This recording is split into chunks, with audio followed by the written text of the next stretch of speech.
नमस्कार. Mysterious talk Marathi या आपल्या यूट्यूब चॅनलवर तुमचं स्वागत. आज आपण चारधाम मंदिरापैकी एक म्हणजे जगन्नाथपुरी मंदिराविषयी अतिशय थक्क करणारी रहस्य जाणून घेणार आहोत. जगन्नाथपुरी हे मंदिर उडीसा राज्यातील पुरी येथे स्थित आहे, जिथे भगवान जगन्नाथ, सुभद्रा व बलभद्र विराजित आहेत. मंदिरावर तब्बल 17 ते 18 परकीय आक्रमणांमुळे मंदिरात फक्त हिंदूंनाच प्रवेश आहे. याच नियमानुसार अनेक मोठ्या दिग्गजांना आजपर्यंत मंदिरामध्ये प्रवेश नाकारण्यात आलेला आहे. चला तर मग बघूयात जगन्नाथ मंदिराविषयी थक्क करणारी अशी 7 रहस्य. रहस्य क्रमांक 1. भगवान जगन्नाथ यांच्या मंदिराच्या शिखरावरील ध्वज हा नेहमी हवेच्या विरुद्ध दिशेने फडकतो. असं का होतं याचं कारण तर वैज्ञानिकही आजवर सांगू शकलेले नाहीत. तसेच हा झेंडा रोज बदलण्याची परंपरा इथे आहे. अशी मान्यता आहे की एक दिवस जरी हा झेंडा बदलायचा राहून गेला तर मंदिर पुढील 18 वर्षांसाठी बंद होईल. रहस्य क्रमांक 2. मंदिर साधारण 4 लाख फूट एरियामध्ये आहे. मंदिराची उंची 214 फूट आहे, पण या मंदिराची छाया दिवसाच्या कोणत्याही प्रहरात कधीच जमिनीवर पडत नाही. रहस्य क्रमांक 3. मंदिराच्या शिखरावर एक दिव्य असे सुदर्शन चक्र आहे. ते अष्टधातूंनी बनलेले आहे. वर्षानुवर्षे ते इथे शिखरावर प्रस्थापित आहे.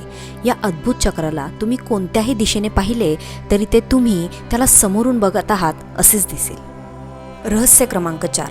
असे म्हणतात की मंदिरावरील भाग हा नो फ्लाय झोन आहे. मंदिरावरून कधीही कोणतेही पक्षी किंवा विमान उडू शकत नाही. रहस्य क्रमांक 5. जगन्नाथ मंदिरातील प्रसादालय हे जगातील अनेक मोठ्या प्रसादालयांपैकी एक आहे. या प्रसादालयाचे वैशिष्ट्य म्हणजे लाखोच्या संख्येने भाविक इथे आले तरी प्रसाद कधीच अपुरा पडत नाही. हा प्रसाद एकावर एक रचलेला 7 भांड्यात बनवला जातो आणि विशेष म्हणजे सर्वात वरील भांड्यातील प्रसाद हा आधी शिजतो आणि त्यानंतर क्रमाक्रमाने खालील भांड्यातील प्रसाद शिजतो. म्हणजेच चुलीवर ठेवलेल्या पहिल्या भांड्यातील प्रसाद हा सगळ्यात शेवटी शिजतो. रहस्य क्रमांक 6.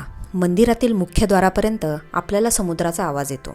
बाहेरील सर्व गोंगाट ऐकू येतो, पण द्वारातून आत जाताच अगदी समुद्राच्या लाटांचा आवाजही नाहीसा होतो आणि साक्षात जगन्नाथ भगवान यांच्या कृपेच्या असीम शांततेचा अनुभव होतो. रहस्य क्रमांक 7. जगन्नाथ मंदिरातील 3 मूर्तींना 12 वर्षातून एकदा बदलण्याची प्रथा आहे.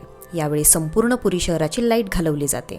मंदिरात सर्वांना प्रवेश बंद केला जातो व जे पुजारी ही मूर्ती बदलतात त्यांच्या डोळ्यावर ही पट्टी बांधली जाते. असं म्हणतात या मूर्तीच्या खाली एक ब्रह्मपदार्थ आहे. मूर्ती बदलताना पुजाऱ्यांना तो जाणवतो. सर्वत्र हा ब्रह्मपदार्थ म्हणजे साक्षात पूर्ण पुरुषोत्तम भगवान श्रीकृष्णांचे हृदयच आहे अशी मान्यता प्रचलित आहे. व्हिडिओ कसा वाटला कमेंटमध्ये नक्की सांगा. व्हिडिओ आवडला असल्यास व्हिडिओला लाईक करा. चॅनलला सबस्क्राईब करायला विसरू नका. पुन्हा भेटूया एका नव्या व्हिडिओत नव्या माहितीसह. व्हिडिओ शेवटपर्यंत बघितल्याबद्दल खूप खूप धन्यवाद.